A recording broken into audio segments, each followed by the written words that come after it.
अॼु मूं वरी निभाको बदिलियो वेठो आहे।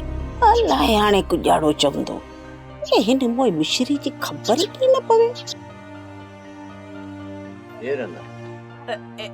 गुजारो हड़ में पैसा पिया आहिनि, ये किथां आंदा आहिनि? हाय आई मोए जे सिर खे को टांडो लगे। हाय हिन तो मोए फापा नी पैसा ॾिसी वरता। ये सोचे गुजारो थी मूंखे सुना त ये पैसा किथां आंदा आहिनि? ए मिश्री पैसा ए शाबाश मूंखे न तो दी। ए तू वजाइंदो है दौल विंदो साधन में पैसा खणी ईंदो ए पंहिंजे पेट के तसिया ॾेई रुपयो करे पाई करे लिखाए रखंदी हुअसि। ए उहे हाणे एतिरा थी विया आहिनि, ॿियो वरी किथां आणींदुसि पैसा? ए शाबाश मूंखे न तो दी त आई वेल कम अचण जे लाइ मूं गॾु कया आहिनि।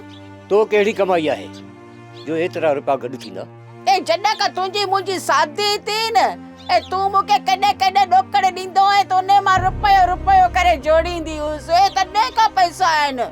ए कूड़ मगल है, ये हजार नोट पई भेड़ा करिए किथों आंदा? ए मूंखे कहिड़ी ज़रूरत पई तो सां कूड़ ॻाल्हाए? कसम आहे मां कूड़ नथी ॻाल्हायां, उहे पैसा आहिनि। आओ अहिड़ो नोटे वारो मिज़मान त असां वटि कॾहिं कीन मां आयो। मूंखे सुणा त चक्कर कहिड़ो आहे? ए मूं त इन उमिरि में सक करी तो तोखे शर्म नथो अचे? पंहिंजी ज़बान सां तो अलाए छा चई। ए कोई चक्कर बक्कर न आहे, मुंहिंजा पंहिंजा हक़ लाल जा पैसा आहिनि।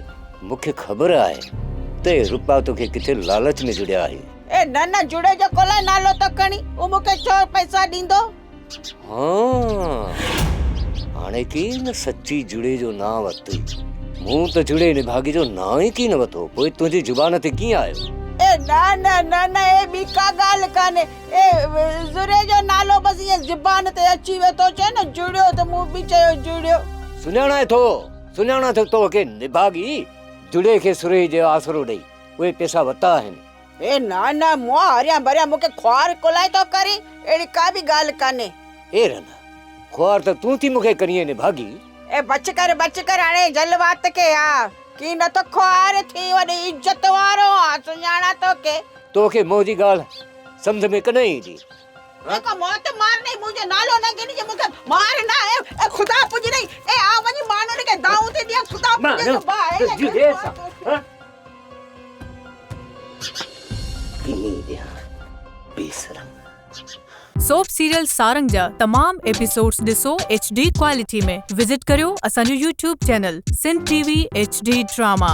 सब्सक्राइब कयो असांजो official YouTube channel Sindh TV HD drama ऐं वधीक अपडेट लाइ बेल आइकन खे क्लिक करियो।